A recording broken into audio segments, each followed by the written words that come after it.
Hello friends, welcome to uncensored Afsane. दोस्तों, मैं आपका दोस्त नीलेश भगवान को हाजिर नाजिर जानकर डायरेक्टर अनुराग बासु की फिल्म लूडो का रिव्यू करने जा रहा हूं। जो मुझे समझ आया वो ऑनेस्टली दिल से बताऊंगा। लूडो फिल्म बेस्ड है पाप और पुण्य के फिलोसॉफी पे।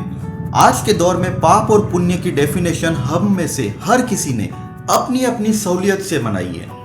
पाप और पुण्य के बीच की लकीर मिट सी गई है, लेकिन पाप और पुण्य का असली हिसाब किताब ऊपर होता है, यमराज के दरबार में, और वो हिसाब किताब करता है यमराज का साथी चित्रगुप्त। आपके पाप पुण्य के पासपोर्ट के आधार पे ही आपको स्वर्ग या नरक का वीजा मिलता है। लूडो फिल्म में सूत्रधार की भूमिका में है खुद डायरेक्टर अनुराग बासु, जो यमराज के तो राहुल बग्गा चित्रगुप्त के प्रतीक में दिखाए गए हैं। लूडो खेल में जिस तरह लाल, हरे, नीले और पीले रंग की गोटियां होती है, उसी तरह लूडो फिल्म में चार मुख्य किरदारों के जिंदगी में होने वाली घटनाएं इन चारों रंगों को दर्शाती है, जिनकी हर चाल तय करता है किस्मत का पासा। चारों किरदारों की जिंदगी एक दूसरे से बिल्कुल अलग अलग है, लेकिन घूम फिर कर सब एक ही रास्ते में आते हैं। कभी खुद को बचते बचाते, कभी जाने अनजाने में एक दूसरे को काटते हुए सभी गोटियां एक ही घर की ओर आगे बढ़ रही है, और वो घर है पाप और पुण्य का घर। इस लूडो में लाल रंग की गोटी में है बिट्टू बने अभिषेक बच्चन की कहानी, जो 7 साल बाद जेल से छूटे हैं और अपनी बेटी रूही से मिलना चाहते हैं, जिस बीवी के लिए उसने सत्तू भैया जैसे खतरनाक डॉन की गैंग छोड़ी, वही बिट्टू के करीबी दोस्त से शादी बनाकर बैठी है। बिट्टू की बेटी अब उसी को अपना बाप मानती है। बिट्टू को किसी भी कीमत पे अपनी बेटी वापस चाहिए, लेकिन उसके लिए उसे 90 लाख रुपए का जुगाड़ करना होगा, ताकि वो पैसा बिट्टू का दोस्त डॉन सत्तू भैया को देकर उसकी और बिट्टू की बेटी की जान बचा पाए। जो बिट्टू बरसों से अपनी बेटी के प्यार के लिए तरसा, उसको घर से भागी एक छोटी बच्ची मिलती है, जो अपने माँ बाप के अटेंशन के लिए, उनके प्यार के लिए तरस रही है। बिट्टू कहीं ना कहीं उसमें अपनी बेटी रूही को तलाशता है, और उसके जरिए वो फिरौती में 90 लाख रुपए का जुगाड़ भी करना चाहता है। कहानी की हरे रंग की गोटी है आलोक गुप्ता उर्फ आलू बने राजकुमार राव। आलू अपने नाम की तरह ही ऑलराउंडर है। वो मिथुन चक्रवर्ती का डाई हार्ड फैन है। आलू अपनी पुरानी सच्ची मोहब्बत पिंकी के लिए कुछ भी करने के लिए तैयार है, लेकिन उनकी मुसीबत यह है कि उनकी मोहब्बत बनी फातिमा सना शेख अपने चरित्रहीन पति को किसी भी कीमत पे बचाना चाहती है, जो अब एक बिल्डर के मर्डर केस में जेल में बंद है। पिंकी अपने आशिक राजकुमार राव का फायदा उठा रही है। राजकुमार राव को यह सब मालूम है, लेकिन असली आशिक की जात मजाल है कि अपनी पुरानी मोहब्बत को ना बोले।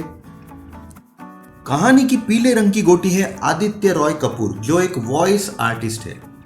उनकी और सानिया मल्होत्रा की एक वीडियो क्लिप एक पोर्न साइट पे वायरल हो जाती है। अब वो जैसे तैसे उस वीडियो को शूट करने वाले का पता लगाने की फिराक में है। सानिया की मुसीबत यह है कि उसकी एक रईसजादे के साथ 2 दिन बाद इटली में डेस्टिनेशन वेडिंग है। सानिया पसंद तो आदित्य को करती है, लेकिन वो जरूरत से ज्यादा प्रैक्टिकल है, और उसको अच्छी लाइफ के लिए, अच्छी फ्यूचर के लिए एक रईसजादा चाहिए। कहानी की नीले रंग की गोटी है राहुल सराफ, जो एक सेल्समैन है और अपने बॉस के जुल्मों से बेहद तंग है, लेकिन जॉब के लिए लाचार है, इसलिए सब सह रहे हैं। एक मलयाली नर्स बनी पर्ल मानी भी राहुल की तरह ही उसके हॉस्पिटल की बाकी नर्सेस से बहुत परेशान है।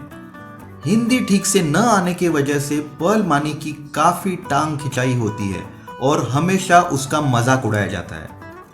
इन चारों गोटियों के अलावा है डॉन सत्तू भैया बने पंकज त्रिपाठी, जिन्होंने एक बिल्डर और उसकी वाइफ का मर्डर किया है, जिसके इल्जाम में फातिमा सना शेख का पति बने परितोष त्रिपाठी जेल के अंदर बंद है।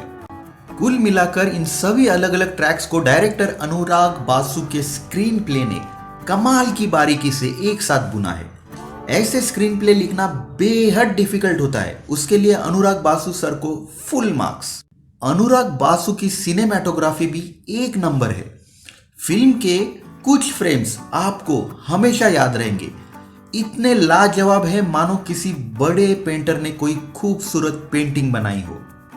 हल्के फुल्के डायलॉग्स भी काफी अच्छे से लिखे हैं, खास करके राजकुमार राव परेशान होकर बोलता है, ना सीता सुरक्षित है ना शूर्पणखा। सभी कलाकारों के परफॉर्मेंसेस, खास करके राजकुमार राव ने जबरदस्त काम किया है। अभिषेक बच्चन भी उनके परफॉर्मेंस से आपको युवा फिल्म के लल्लन की याद दिलाएंगे। पंकज त्रिपाठी एज यूजुअल ताबड़तोड़ बैटिंग कर रहे हैं। उनके ऑपोजिट मलयाली नर्स ने भी उनको एक्टिंग में तगड़ी टक्कर दी है। वो ट्रैक भी बहुत इंटरेस्टिंग है। राहुल सराफ और पर्ल मानी इस फिल्म का सरप्राइज पैकेज है। दोनों की आंखें कमाल की बोलती है। लेकिन इन सब से बेस्ट परफॉर्मेंस दी है छोटी बच्ची इनायत ने। इतनी कम उम्र में एक्टिंग की इतनी समझ, unbelievable. All credit to director Anurag Basu sir. Film के निगेटिव पॉइंट की बात करें तो जनरली ऑडियंस को एक ही कैरेक्टर से कनेक्ट होना और उसी के पॉइंट ऑफ व्यू से स्टोरी को देखना पसंद आता है। लेकिन इस फिल्म में काफी सारे कैरेक्टर से काफी सारे डिफरेंट पॉइंट ऑफ व्यूज है। कहीं कहीं कहानी की रफ्तार कम हो जाती है। पैचेस में आपको फिल्म स्लो लगती है, खास करके आदित्य रॉय कपूर और सानिया मल्होत्रा वाला ट्रैक। बाकी ट्रैक्स के मुकाबले ये ट्रैक फीका लगता है। म्यूजिक प्रीतम का होने के बावजूद एक भी गाना याद नहीं रहता। हालांकि फिल्म नैरेशन के हिसाब से, स्टोरी टेलिंग के हिसाब से गानों के लिरिक्स काफी अच्छे हैं। फिल्म की सभी कहानियां लूडो खेल की तरह ही एक के चाल के बाद दूसरे की चाल इस तर्ज पे एक के पीछे एक दनादन आते रहती है।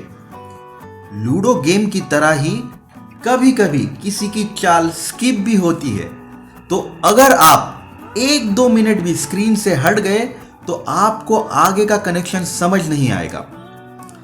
नेटफ्लिक्स ने लूडो को 16+ कैटेगरी में रिलीज किया है। ओवरऑल फिल्म बहुत अच्छी बनी है।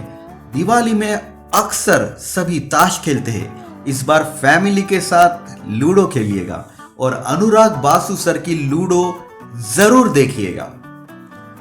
ये रिव्यू अच्छा लगा हो तो कमेंट करना और चैनल पे सब्सक्राइब का घंटा दबाना ना भूलना। आपके 1 घंटे से बहुत फर्क पड़ेगा।